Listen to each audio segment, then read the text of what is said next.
Bienvenidos. This is a podcast that explores Latinx media and culture in its many forms. I am Dr. Rojo Robles. And I am Dr. Rebecca L. Salois. And we are Latinx and Latin American Studies professors at Baruch College in New York City. In this podcast, we will analyze Latinx film, television, literature, art, and cultures. We will consider how these works are perceived, analyze them, and investigate the real-world reflections and implication of that work on Latinx cultures in the U.S. and beyond. Welcome to Latinx Visions. Bienvenidas, bienvenidos, bienvenides. Welcome back, everyone. Today we're sharing a conversation we had with scholar and cultural activist Dr. Lizbeth de la Cruz Santana. Liz also just happens to be our newest Baruch College Black and Latino Studies colleague. We recorded this interview in person with Liz on October 28, 2023 at Baruch College. In previous seasons, we have spoken with Dr. Keisha, Allan, and PhD candidate Joseph Caceres, who are also BLS colleagues, and we hope to be able to speak with other colleagues going forward. Before diving into the interview itself, we'll share information on De la Cruz Santana's scholarship, activism, and other projects, broadly speaking, and then we'll share her more in-depth perspective with you all. After the interview has concluded, we'll share our thoughts on the conversation and how adding Liz to BLS has really helped strengthen our department.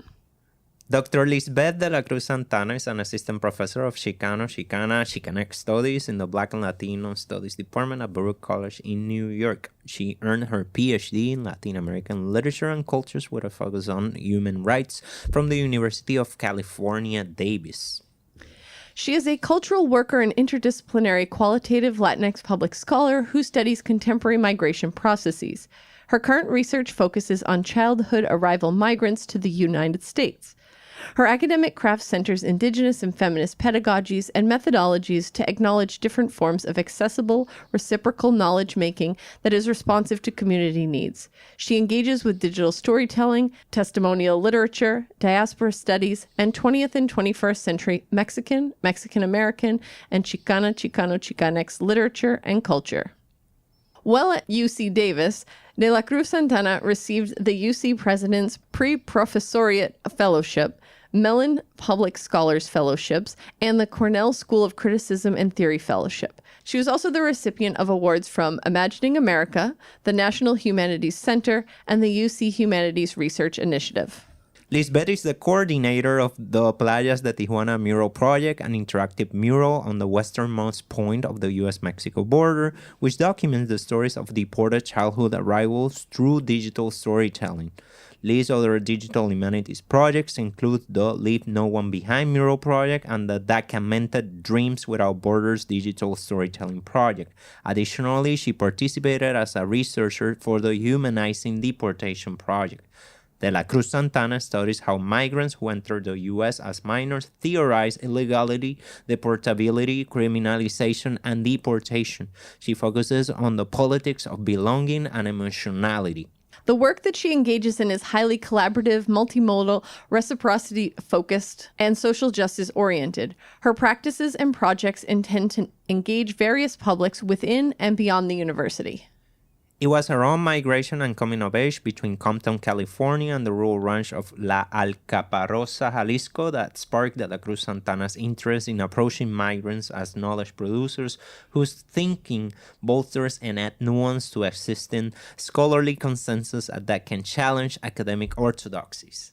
Her scholarship has been published in the Humanizing Deportation Project, Building a Community Archive of Migrant Feelings, Migrant Knowledge, published in 2022, and in Critical Storytelling from the Borderlands, En la Línea, also published in 2022. She has an upcoming chapter in Reflexiones Coyunturales sobre Migraciones Contemporáneas en Contextos de Pandemia, which is due out later this year.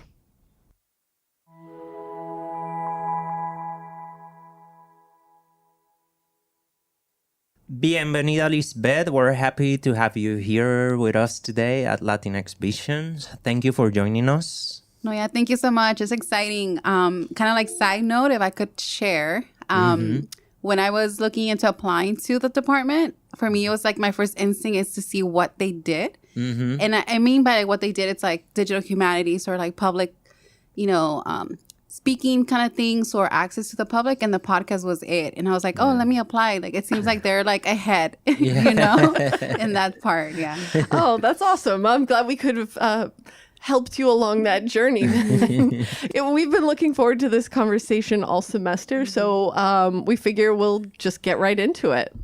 So to get us started, could you tell us a little bit about your background and your journey into the field of Chicano, Chicana, Chicanx studies and migration studies, and what inspired you to center on Indigenous and feminist pedagogies and methodologies?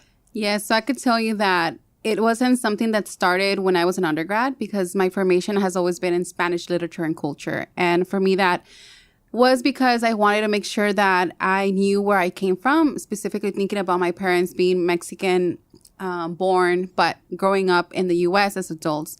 And also just being able to go back home to Mexico, because I used to live there for a couple of different moments in my life, especially my childhood. And I feel like being able to talk to my family was key. So that's why Spanish became like the majors, right, that I was able to acquire when I was in undergrad and then the MA program. But when I was looking for the books for my first semester in Spanish for the master's program, I don't know why something told me, go look at other bookshelves and see what else you like.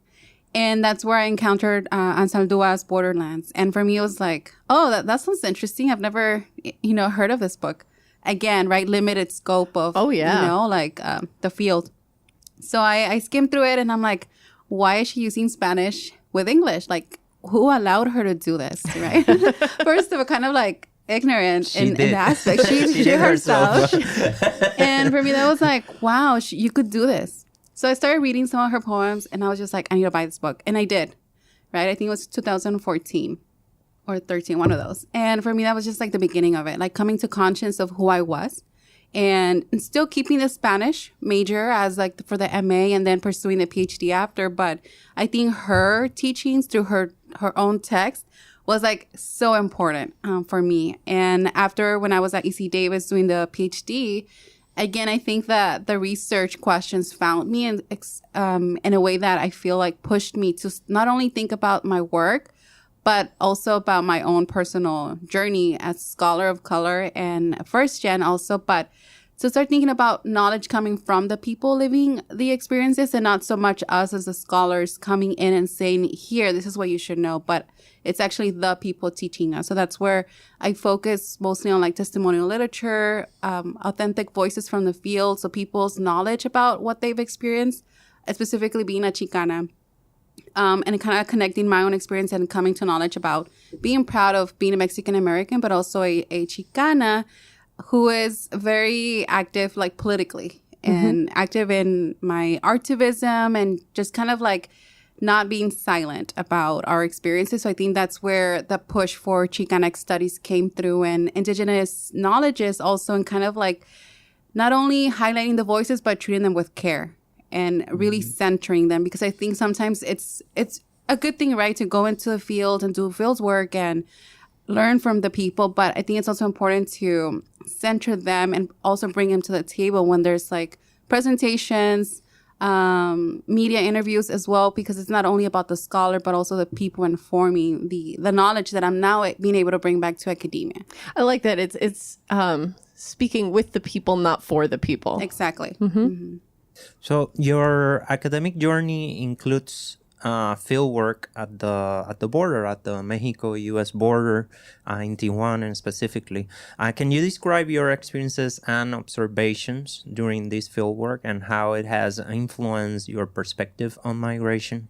Yeah, so I think, I oftentimes say it started in 2016, but it's actually way before, because when I was a young girl, like migrating from LA to Jalisco, we would usually drive because my parents love to drive, especially my dad. But it makes it easier to navigate Mexico with a car.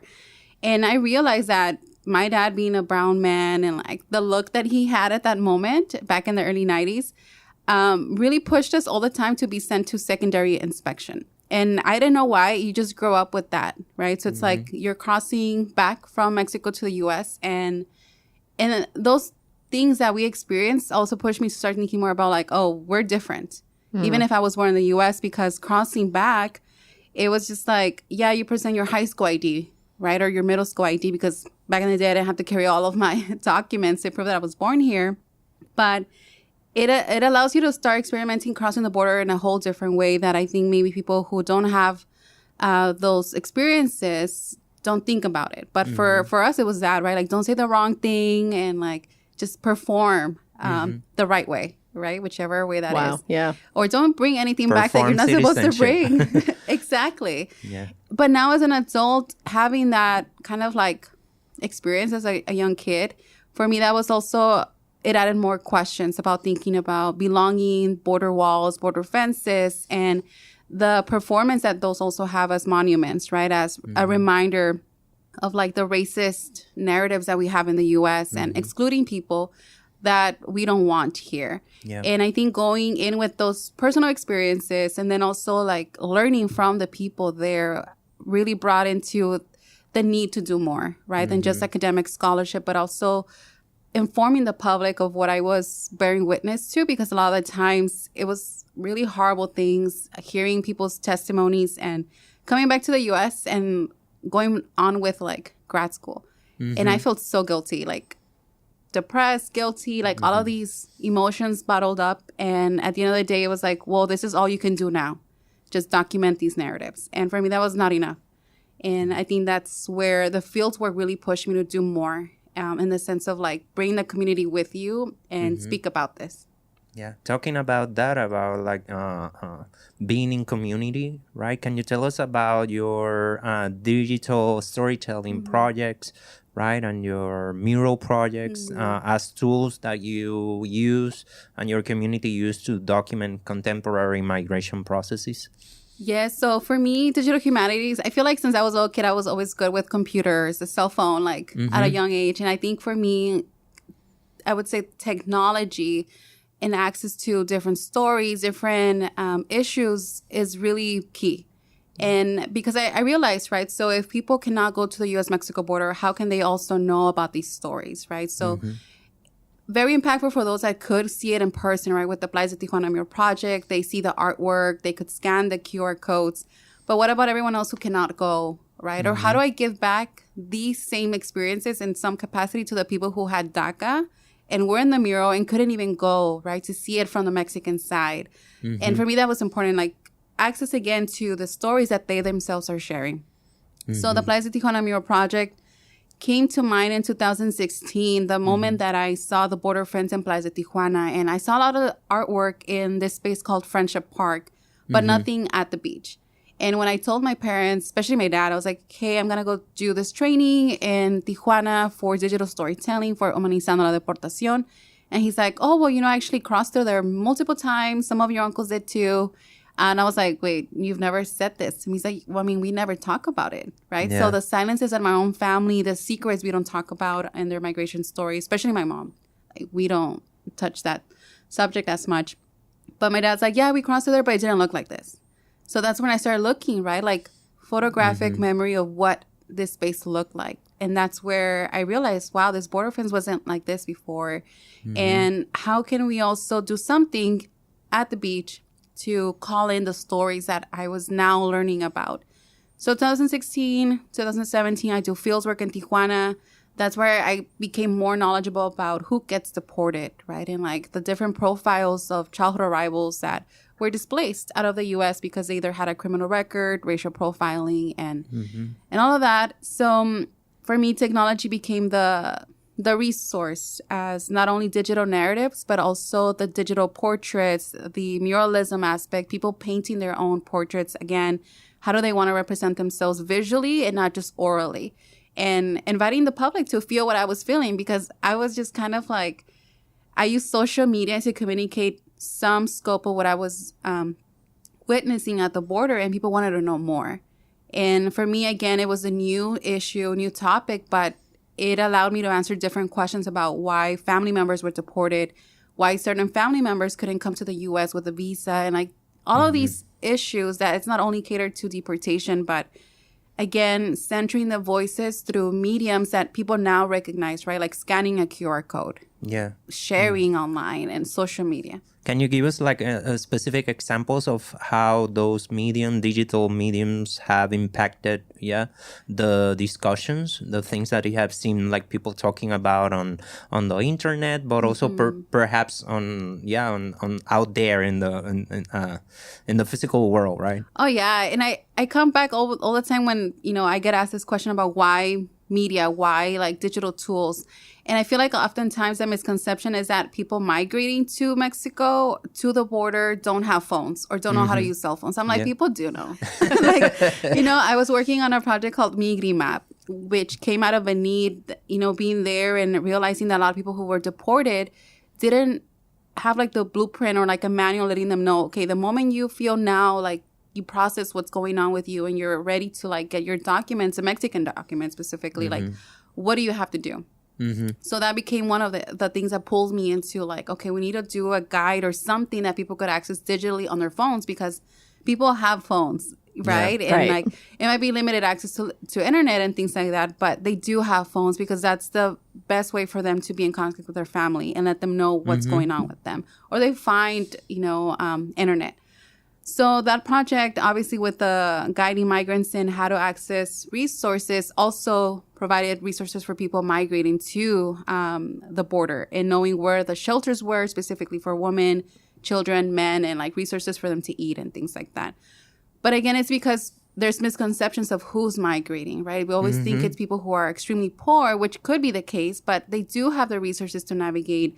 A lot of them, through their own story sharing on social media, allow others to understand what they could go through as well. So I think it's that knowledge that gets shared differently. Yeah. So for me, it's, yes, the knowledge through this other project, but then also with the Playas de Tijuana, more people started learning about the stories. Yeah. So it only wasn't for scholars who had access to Humanizando la Deportación because they either knew about it because of public presentations or they just came across the project, but it also allowed for other people who might never know about migration and deportation to understand. And then also for the storytellers to feel empowered to say someone else is listening and cares about my story. It's not a forgotten testimony or experience, but you have not only the person who helped facilitate the narrative, but then now a larger audience. Yeah. So something that's really interesting to me also is that we host these narratives on YouTube. Yeah. Just because it's easier and it's free, right? It's accessible, right? Yeah. And then you have more reach that way. So there was a moment where we had to update all of the previously, like the first set of narratives that were created in Tijuana. That meant that a lot of the narratives had to be taken down and re-uploaded. So some of them had more than like 300 views already by that time. Yeah. So we had storytellers reaching out like, hey, what happened to my view count? Right? Because they were looking at how many people were accessing their stories. So I think for them, it was also like this amount of people have heard my testimony. They know what happened to, and I know one of them was like Isaac, what happened to Hector, like things like that. So it's not only a number that we see in statistics, but the personal story. And again, I feel like the digital aspect of like a narrative now that lives outside just the Tijuana or U.S.-Mexico border, it could live inside a classroom. People could write about it. People could express different things with that one narrative. So, and it's something that gets lost in mainstream media because mainstream media covers like the tragedies at the border, the violence at the border, policy. But for the most part, those individual stories get lost in the conversation. And that's actually what we need, more of that. Exactly. It's easier, right, to say, well, let's listen to the ones who have the credit, right, or the credibility, the journalists. But again, the personal voice, it's often forgotten. Yeah. So you're talking about these stories and also the data together, looking at the deportation of childhood arrivals and asylum seekers in the U.S., it's a fundamental issue in the 21st century across administrations. Could you share maybe some of the challenges and complexities faced by these children and what kind of policy changes or solutions you might advocate for in this context? Yes, I think that's an important question always to ask, right? Because yes, there is power in story sharing, but again, it's push it to the political aspect, right? Of like changing laws or adding new laws. So I think in the case for U.S. child arrivals, so it's basically people who migrate to the U.S. as minors, babies, infants. That means that they either came undocumented, held a permanent residency status, or overstayed their visa. So different aspects, right? So again, everyone who's a non-citizen raised in the U.S. And I could tell you the story of one person, and I'll mention two specifically. So one of them is Jorge, who's actually the person who inspired me going into this field, migration studies, and thinking more about what happens to U.S. child arrivals and who are, in some sense, the real U.S. child arrivals, because a lot of the times the conversation is always centered on documented individuals. So people who we recognize as the dreamers, undocumented youth, but never really thinking beyond what happened to those that were deported before DACA was implemented, before 2012. And this is where Jorge's story comes in. He was brought to the U.S. by his mom when he was 8 months old. And then eventually when he was 18, he was questioned for a crime that happened in his neighborhood in California.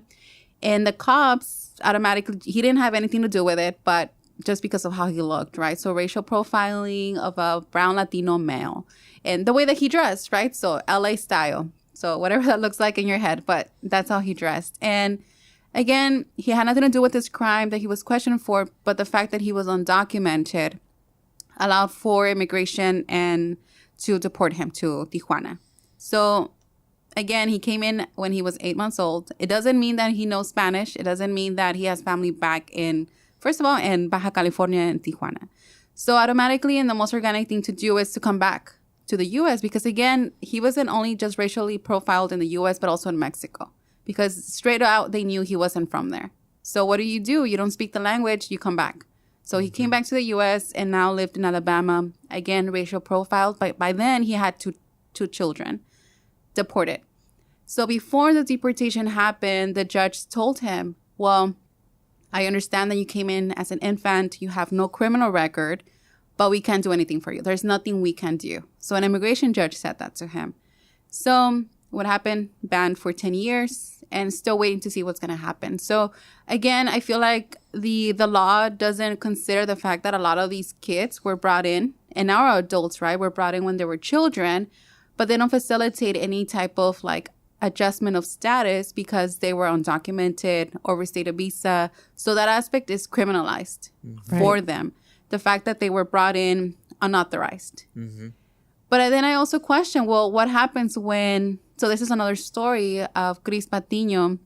He was migrating with his family from Jalisco to Tijuana to come into the U.S., but unfortunately his mom passes away at the border. And then there's an orphanage that takes in the family with the dad and the kids. And there was a couple, a white couple that says, you know what, we will help. We'll adopt the kids. The dad takes some money to allow for this to happen. So basically the kids were bought off and then brought into the U.S. to Sacramento, California by this white Anglo family or couple, we could say. Eventually the mom doesn't want the kids anymore. Says, let's split. There's a divorce.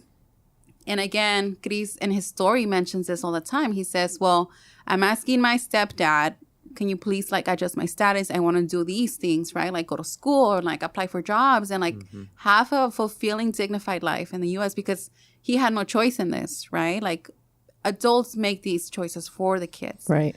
So what happens is that, again, racial profiled. Chris had called the police to just basically get help in a crime that he was being affected. So he was a victim of a crime. The police automatically see him, indigenous, brown man. Oh, it must be him. So they take him and gets deported, comes back again, has a daughter, gets deported again for the same reason. So you see these cycles, right, that are not just in a way punishing a certain group, but you're punishing people who had no say in anything, adjusting their status or didn't know, for example, in Jorge's case, the repercussions of knowing he was born in Mexico but not being able to adjust his status. Like he didn't understand what that meant because when you're in school, K through 12, no one's asking you, like, what's your status?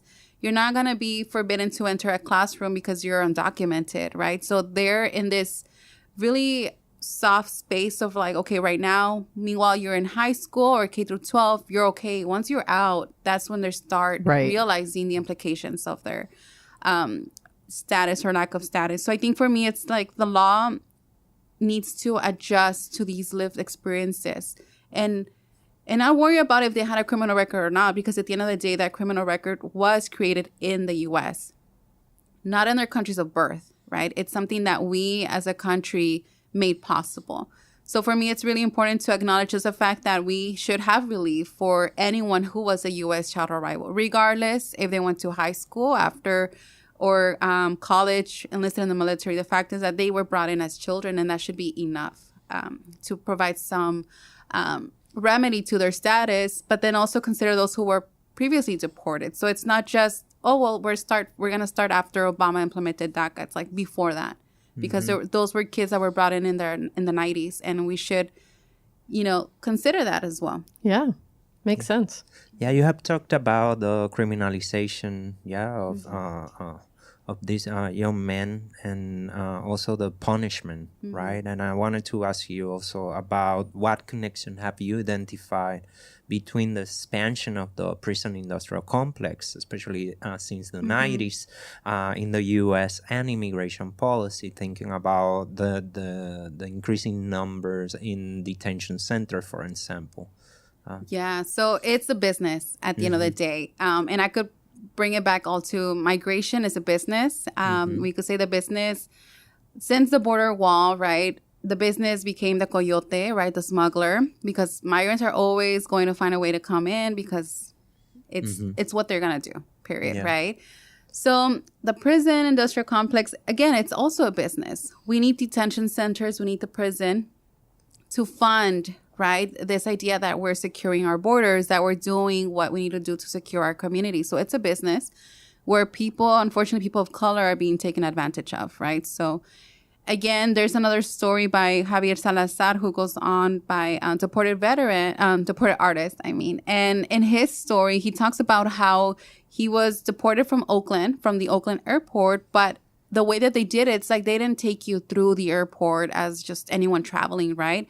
Instead, they would do it in a way that would hide that they were deporting people from Oakland to Mexico.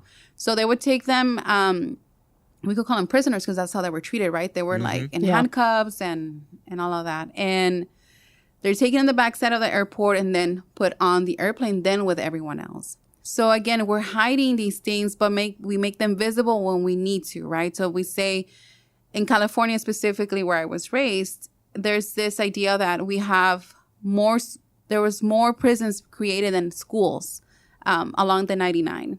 And I think that also allows us to see how this became a huge boom in saying, well, the high school to prison pipeline exists. We need more prisons to hold all these brown people. Yeah. And we're not going to come out and say like that in policy, right? Like this is what it is. But again, who gets affected by this? And we see it again with recruiters going to heavy Latino communities where they try to make sure that brown boys specifically enlist in the military with the promise of them becoming citizens. Yeah. And again, to enlist, you have to be a permanent resident. But again, this idea of like, well, I was raised in the U.S., I should have this opportunity to become a citizen, and the military becomes a pathway. So when these things don't work, then where do we put all of these people that we don't want, right? And when we can't support them. So that's where you see the prison, right, as one of that houses people. And there's actually someone else that I met in Tijuana. His name is Angel. And he says that he felt that he was just like a cash cow, meaning that, yes, his family was willing to pay anything that they needed to pay for the lawyers and to make sure that he was given the opportunity to fight his case outside the prison, right, or detention centers, because he navigated the different carceral state. And he says, I eventually told my family, no, like, I can't do this. It's unfair that you're paying thousands of dollars for something that's inedible. Like, I'm going to get deported regardless because I'm undocumented and I did something wrong. And that's my punishment. So owning up to that.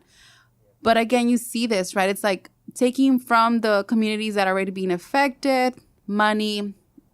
And we see the prison. We could close one detention center, but another one's going to open up. Right. 3 or more. Exactly. Yeah. It's usually like that. You recently moved to New York from California. What have been your observations about the official discourse about migrants in the city, specifically how the official discourse these days about the migrants as a problem for the city, in the city, and of course an economic weight Yes. that is like depressing the city. Yeah, I'm thinking about that also, about the discourse and how like the politicians are framing the migrant wave, the current migrant wave to the city. What type of services should the city invest in supporting the current migration wave? Yeah, it's so interesting to see it, and not just only from like coming from California, but thinking about the border, right? So the busing of migrants to different cities, so not them only staying in Texas, right? So having them now navigate states like Chicago, right? Or like cities like Chicago or like New York City, LA, San Diego, like all of them being impacted by, buses coming into the city, and then having the city having to figure out how to accommodate for them. In New York City, we do hear, right, it's like 10,000 a month coming to the city. And then at the beginning, I feel like the mayor was like, okay, yes, come, we'll figure it out.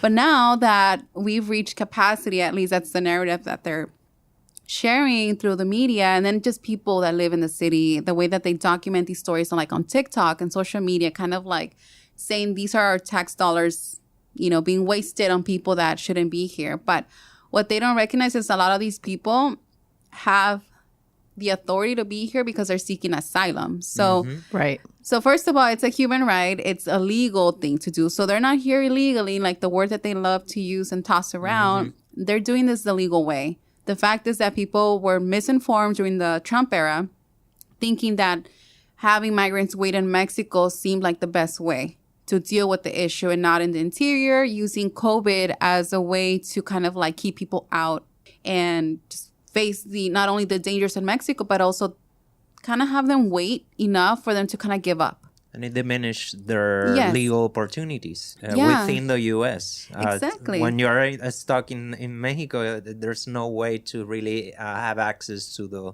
legal services you need to have a successful asylum case. Exactly. So I think people, first of all, are misinformed about how asylum seeking works, right? So, and again, it's because we're not informed about it. The news are not really talking about it the way that it should be, like educating people. And we're not going to go ahead and, unfortunately, people won't go and get educated themselves, even though we have access to like Googling, right? What asylum seeking looks like. But again, in the city, what I realized, and I've only been here now, it's going to be 3 months, but just being on the train and walking by the Roosevelt Hotel, I realized, wow, it's not only Mexicans coming, right? It's people from Central America, from different parts of the world seeking asylum. And the fact is that they're being bused to New York. And one of the things that I realized is that people don't want to be a burden, quote unquote, to the government or to the city. They want to have access to be able to work. And when we don't give them a work permit, what do? They find other ways to bring money to their families, right? To be able to sustain themselves on their own. So a lot of them do rent out the motorbikes that we do see in the city. I've heard from some people saying that they also pay a friend a fee, and then they allow them to use like their Instacart and like Uber Eats membership to be able to like deliver food.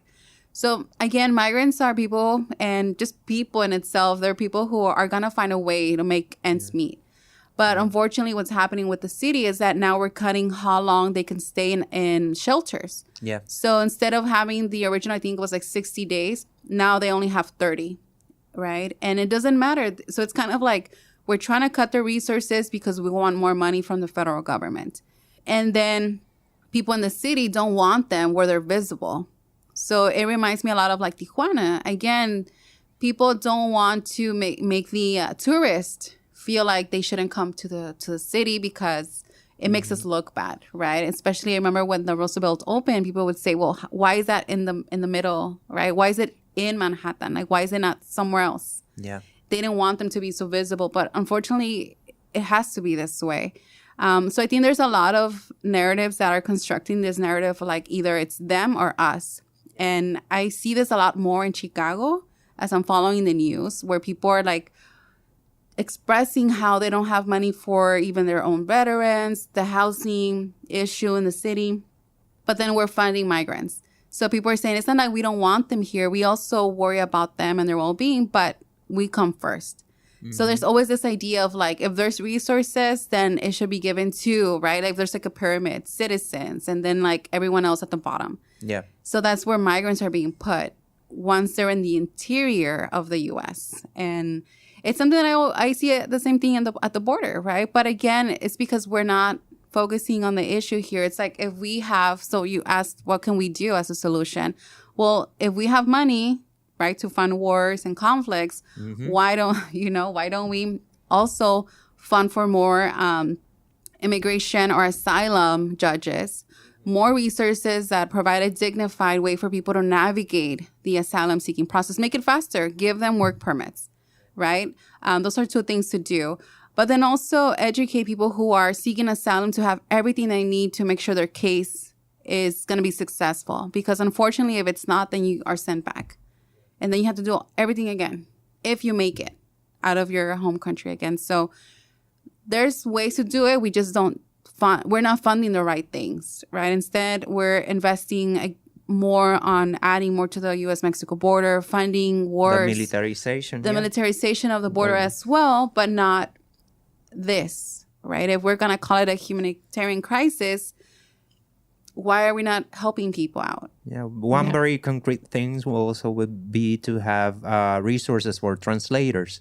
Yes, right? That's something exactly. that is missing many times. Translators right? in different languages. Yeah. Because I think indigenous languages. Exactly. We were talking about indigenous communities mm-hmm. from Mexico, Central America, and we need translators from those languages as well. Right? And people that understand the process of just the paper. And something that I've learned by listening to the archive in Humanizando la Deportación is that a lot of people from Haiti, for example, that were at the southern border of Mexico, so like Tapachula area, they had everything they needed, right, to apply for asylum. But what happened is that the Mexican government was issuing a document that asked for their last name first and then their first name. So for some reason, they didn't understand the difference because it was given to them in a foreign language, right? And they misplaced, so it was vice versa. They put their first name where the last name should go and, and that just dismissed them. So again, like you said, we need access to different languages, people who are experts in the language, not just written form, and they need to know the context, the cultural context of this, because then we're doing a disservice to the people that need it. So shifting a little bit, you are quite active on social media, and you've talked a little bit already about how it can be a tool for engaging people, critically engaging people with the humanitarian crisis on the border. But we were wondering, like, in what ways does social media and that sort of thing add nuance to the discourse on the subject, and how might it fall short of, transforming policies and individual perspectives? Yeah, so I think, and I could say for me, social media, even when I had social media before grad school, but it was more like my personal archive of like documenting my personal life. But once I started grad school, I felt like the need that Humanizando la Deportación gave to me, right? Like, you have access to the space, you have access to the stories and to people. So use this platform, right, to like not educate, but share. I think just the fact that take a photo, explain what's going on, or a short video and like let people know what's going on and kind of like follow that. So I think social media does provide that lens, right, of like showcasing what you are experiencing and then finding ways to make sure that it's an ethical way to represent it, right? To not put yourself in the middle, because I think a lot of times with social media, we like to talk about ourselves first, mm-hmm. right? And I think it's the normal reaction, but I think it's like a skill to learn not to do that. Because like, even right now with what's going on in the world, like for me, it's just like, let's bring it back to like the people being affected. And it's valid that we feel this way, but let's not forget about who needs it more than we do. Because there's a lot of vicarious trauma. So that's something that I also experienced being in the field. But then you realize, right, that it's beyond you, what's going on. And I think the moment that you realize, that's where social media becomes a tool to transform people's minds. And I don't want to say educate them, but provide them the tools, the readings, the stories that they should be hearing to kind of like demystify what migration looks like. Why don't people just stand in line and become citizens, right? Why is it that the DACA students, which people like to call them, it's not just DACA students, right? But like those terms that I kept hearing while I was doing presentations about this work, people asking me, well, why don't they just legalize themselves? Like if it was easy, right? Like if people could just go stand somewhere in a line and just say, here, I was just not coming to this line because I didn't want to. It's like, for me, it's just that, right? Yeah, even when it's successful, it takes years and years. Right. Yeah. And I remember when I traveled with the last group of DACA folks, or like the dreamers that went to Colegio de la Frontera Norte in Tijuana, that was when Trump came in, right? And I was fortunate enough to be invited to that. And just listening to their stories and kind of like them having the power and to educate other people and using social media to document, to say, I came to Mexico with advanced parole, right? Because a lot of people say, well, why don't you just go back to your country and like figure it out? They don't want to live there. They have there's also this idea of like, they should also be given the opportunity to select where they want to live. And it shouldn't just be exclusive to Mexico, for example, or the U.S. We should be able to like navigate borders because they exist the way that we want to, right? To have a fulfilling life. But again, there's this conception that people think that, oh, DACA means you have citizenship, but it doesn't, right? It's something that you have to apply for every year and qualify. So you could fall out of DACA, but people don't know that, right? Because we don't want to hear the not successful stories. So that's where I wanted to come in with my work in, yes, highlighting the beautiful stories of people who have endured so much and have made a life in the U.S., but then also bring back this conversation of who we're excluding through social media. So for me, even through my work, I try to highlight the stories of people who did have a criminal record, right? Like why us in the movement, pro-immigrant rights, also exclude people who did have a criminal record, or unfortunately had to navigate an unfortunate moment and then that provoked their deportation. So for me, social media became that. And it's also something for me to keep myself accountable for what I've done in the past and to continue doing that, because I think it's so easy as I'm advancing in that moment in grad school and then now finishing the PhD. I don't want to become comfortable and say, well, I'm done, right? I got my degree and now watch just my academic journey. It's like, no, I still need to continue this work because now you have more of an obligation because I'm carrying these stories with me. You're aware now. Oh, very aware. And I always think about this, right? You cannot unsee what you've seen and felt, right? And I don't like the white savior complex idea. So that's where I come in with their stories, right? And like try to make it ethical for all of us together through the different social medias, because it's not just only my personal profile, like on Instagram. Like I have the mural project, the documented, and I direct another one, the Leave No One Behind. So all of these different mediums to communicate to people who might not know what's going on. But again, not centering it on myself. Right. And to kind of answer the second one, the problem with social media is that it makes you feel like by liking a photo, sharing it, or sharing a short video, you've done your work. And it shouldn't be like that. Like, that's why I feel with the QR codes. And it's something that I push for so much in my own project. It's like, yes, scan the QR code. It's a great step. Scan it. Hear the story. View the photos, the slides, right, that people are showing with you about their life. Share with your network. But not just share it like on Facebook and say, oh, this is how it made me feel. I didn't know this was happening. But like find lawyers. Find people who are providing mental health services. Connect people to resources, right? Because we can't expect the one person to do everything.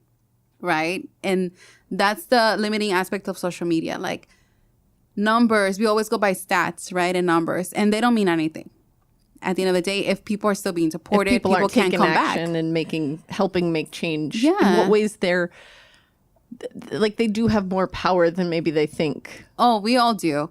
We all do. And what I've seen, the power of the projects that I've done and the social media activism that we could say is that yes, we have had a certain group of deported child arrivals come back, but it's the deported veterans.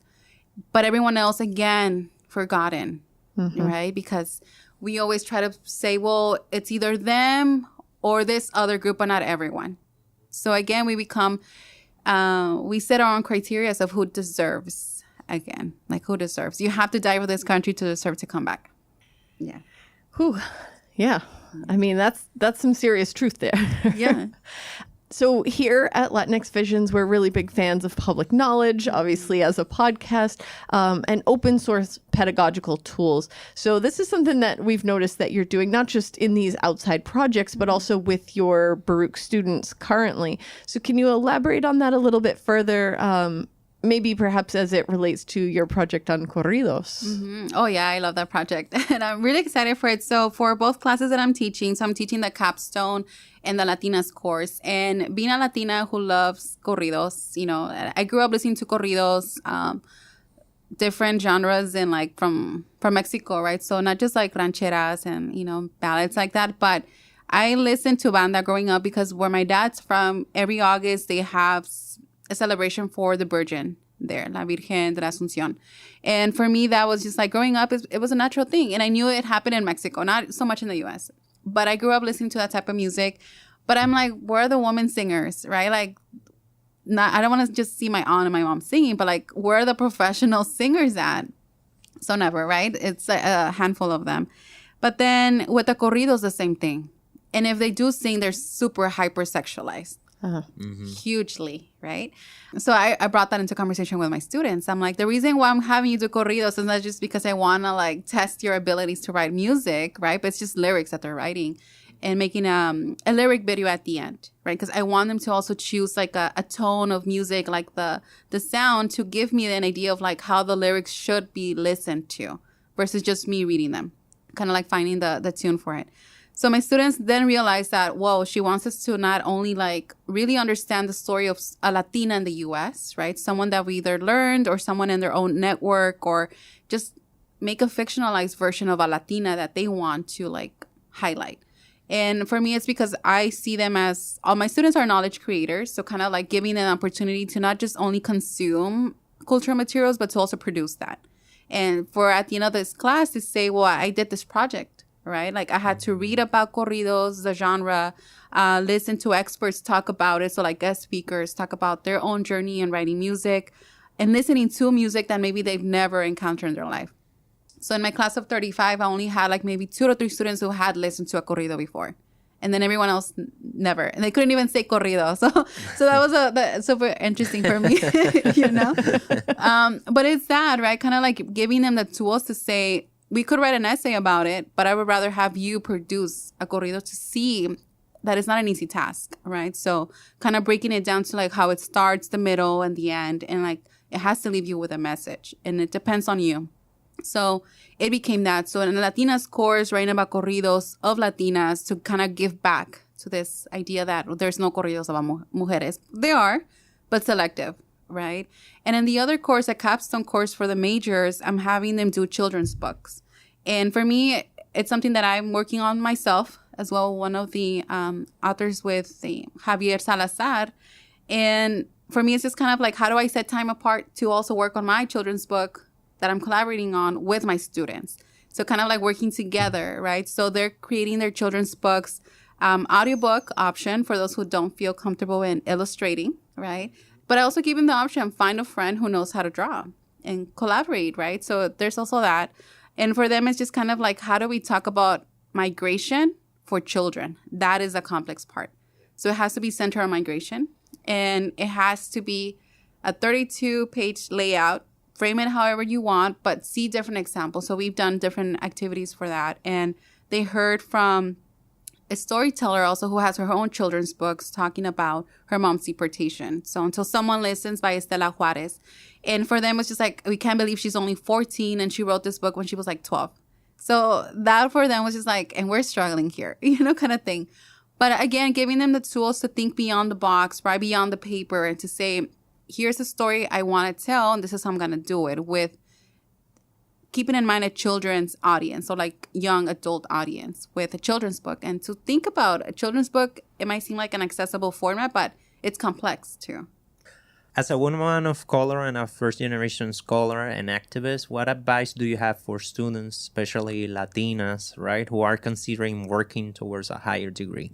Yeah, I feel like I always bring it back to social media because I'm on it so much, but there's on TikTok like this audio, like, what would you tell your younger self? Mm-hmm. And for me, it's like, I wouldn't tell her anything, right? Because I had to go through everything the way that I did and like the struggles and everything. to be here, because I feel like if someone would have told me like, do this way, then I probably would have done something different, because I would have felt more. That's how we all go.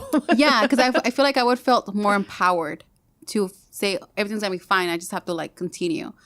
But I feel like not knowing how things were gonna look after the next step that I would take, right, and kind of like not having the support that I needed, pushed me to find the resources on my own. Unfortunately, it's a sad journey to think about. Like, well, you don't have like a mentor, like a female mentor telling you do this, right? Or do that. So I kind of paid my own way in that. But I think what helped me a lot was having my family support, regardless if they didn't understand what higher ed was or why I wanted to go to school.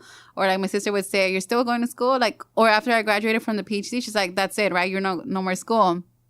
And it's kind of like, I'm learning and they're learning from my own experience, right? But I think for other Latinas, it's just like, keep going regardless if people don't believe in you, because that was my case, right? Like, people would see me and just like, oh, she's not gonna go to high school. When I was in high school in Fresno, at Hoover High, counselors didn't want to write those letters of rec or provide that letter to get me into these programs to prep for college. They're like, well, why would you want to go to higher ed, kind of thing. So I think having all of those barriers, but then having those teachers that did believe in me, right? So I'm not saying everyone was like against it, but it's just like those people planted those seeds, and I'm like, well, I could see myself there, right? So I've always been an educator. But I feel like if someone would have told me, do this, do that, then I probably would have followed a whole different journey, right? Or maybe would have wanted to do things that they did. But something that Latinas did tell me once I became more, I would say, vocal about my story when I was doing the master's was, these were Latinas who were hyper professionalized in the business world and tech and like healthcare. And I got to meet them through the Hope Latinas network. Mm-hmm. And because I did have a mentor who took me to these spaces to say, you could be this, you could be that, figure out what you want to do. So having someone take me to things beyond just, to say, I want to be a teacher, right? Like, because I've always wanted to be a teacher, but I'm like, what type of teacher? That was a question. Yeah. And for them, it was just like, keep doing what you want to do. Like, don't settle. That was their biggest consejo. Like, don't settle. And I was just like, they're like, I'm happy with my life. For them, it was just having children, right? That was the thing that pushed them away from their aspirations in higher ed or doing a PhD. And they're like, they're not telling me not to have children, but they're like, if you do, make sure you have a supportive partner. That's what they would say. So growing up, I'm like, okay, if you want to be a go-getter type of Latina, you're going to face even more obstacles because you're not settling into the traditional way women should be, especially coming from a Mexican background, right? So I think of that, right? So I think in my family, am I the only one? I think I am. Well, my sister too. But from my mom's side, I think we're the only ones that are of age to get married, not married yet, no kids. So kind of having that, and we're the ones who have a professional career. So it's like navigating, like, when are you going to have kids, right? And like, why are you going to school so much? Why are you traveling so much? Where do you live now? Kind of thing. You know what I mean? Or my family, like from my dad's side, asking, why are you going to move to New York? Why is it so far away from your family? So being the one to say, you know what, I'm going to try things for the first time. Because my dad was that for his family. The one to say, he's the oldest one of 13. Let's go to the U.S., right? Because we need to make our family have a different life.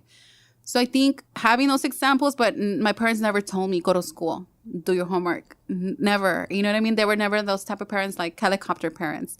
So I think having the liberty, even in grad school, to do what I wanted to do, knowing that there's barriers, just pushed me to say, well, let me be creative of how I want to do life.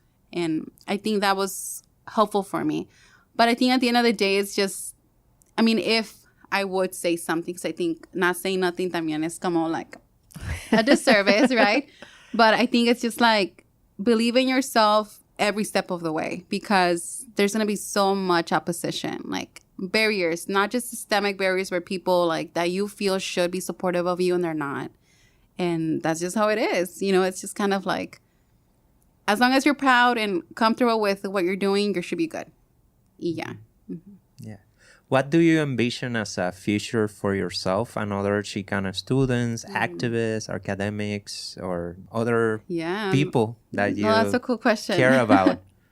Yeah, I think for us to like not get stuck in this idea of like imposter syndrome, right? I think I'm thankful that I got over that once I was doing the mural project, because I think it gave me like the sense of like, I'm a Chicana, I'm a first gen in a program that was very like, you know, treated me like an outsider in my grad program. But it's just like proving people wrong became my thing. Yeah. You know, like in a way, without like making it like my sole mission. But it was just kind of like, you see a Mexican American in grad school and you're like, oh, she's going to get out. And I was, right? Pero dije, no, like I'm getting these awards, I'm going to stay. So I stayed. But I think it's so easy for us to say, well, if I'm being pushed out, where do I find a space for myself? So I think in, let's say, like the next 5-10 years, I want to create that space, right? For it could be in a digital way, or it could be having like a center, right? Or multi-campus center that really pushes for first-gen Latinas and hopefully Chicanas to think of themselves as like, we have a space, like a physical space that we could call like our hub, or a media, like social media space where we could say, you know what, like there's going to be someone that I could ask these questions to, right? Mm-hmm. Like how to navigate moving away from home, how to apply for jobs, how to apply for grants, and like, first of all, seeing yourself as like the PI of a project, not just the researcher, right? Like we deserve to have spaces that do have some type of like power to influence other generations. So I think for me, it's that seeking that, right? But again, there's no blueprint that I could follow. There's not a book that I could read about, like another professor that went through what I'm going through now, being a first gen tenure track, right? And like seeing like, oh, year 1, you have to do this, right? Year 2, and like moving forward. But it's just kind of like finding it to fit you. So I think for me, it's just like, you know, it's como lo que me tocó a mí ahora, right? It's like you have to be the one being honest to a certain extent of how this experience looks like, and hopefully inspire other women to feel like, you know what, that one girl went somewhere far away from her family and she's okay, she's happy. Yeah. And it's happening on social media, right? I have people reach out, and that's how I'm growing my network of friendships here in New York, because I've shared it on TikTok, and people have reached out like, hey, let's go get coffee or do some Mexican cultural thing, you know? So it's kind of that, because there's value in you telling your story and other people connect with it. So like to not prevent yourself from letting people know who you are and be vulnerable, I would say. Mm-hmm. So I think in the future, that's what I want, just to kind of like keep that openness, right? And keep growing, because I think a lot of times, yeah, it's beautiful right now, but it could get hard eventually, right? Because life could happen, homesickness and things like that. But as long as I'm creating a good foundation, I should be okay. And that would allow me to have my cup as full as I can to help others and support others, especially students here at the school, which I see it with my students now. They don't have to be Latinos or Chicanas to feel connected to what I'm doing here. And I, and I noticed that. I'm like, okay, even the boys, right? So it's kind of like they see like just the ambition to grow as a person and to take unknown steps into something that they believe. Wow. Well, thank you so much for joining us here today, Liz. But before we wrap up, is there anything you want to plug? Also, where can our listeners find you and your work, that sort of thing? Yeah, so I'm kind of following the line of like Baruch College, right? So next semester, I'm teaching 2 courses, the U.S.-Mexico border relations and then the U.S. Latinos communities. And I'm really excited for those classes because that's my field of study, right? I'm very passionate about it. And something that I'm going to try for the first time is do a teach-in with both classes in May. I think it's May 3rd or 2nd, one of those. And students having the opportunity to paint portraits that will go on the U.S.-Mexico border. So going to be added to the Playas de Tijuana mural project. So yes, they're going to be learning about migration in the U.S., migration related to the border, but also having the opportunity to paint something that will be placed at the border. So kind of like connecting it to the projects that I do and bringing them to be a part of this community as well. So that's really important for me, and just kind of like for the students to see why the arts are a powerful tool to use as well, besides reading about these topics. Mm-hmm. Yeah. And Lizbeth de Santana on all social media. Awesome. So follow her. I thank you. Thank you. Muchas gracias.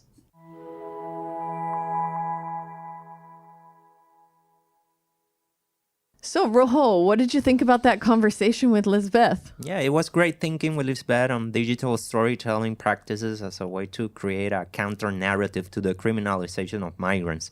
Additionally, I appreciate her views on social media as a person who is hesitant about the role of social media in our lives. But I really like the way she framed it as a way of creating a network of legal resources for those fighting their cases in immigration court or dealing with daily challenges in a new city. Yeah, it's interesting because that was one of our my concerns when I was asking. It's like, okay, so there are pluses to social media and minuses, and so how do you navigate that? And I think she does a really great job of that. I think the ways in which she's engaging students to not only learn about these real world issues, but actually being producers of knowledge, that's so important, right? I mean, they're able to see real world applications of the content they're learning about and have an actual impact on the wider understanding of these topics. We can analyze all day, but putting things into practice is the next step. And having opportunities to do so is important. And she really seems to guide the students in that. I also like that her advice for future Latina scholars is so open, right? There's no right or wrong answer, but instead it's about keeping yourself open, being yourself, taking risks, and understanding that you can't always know what comes next, and that's okay. Yeah, you have to create your own journey. Yeah.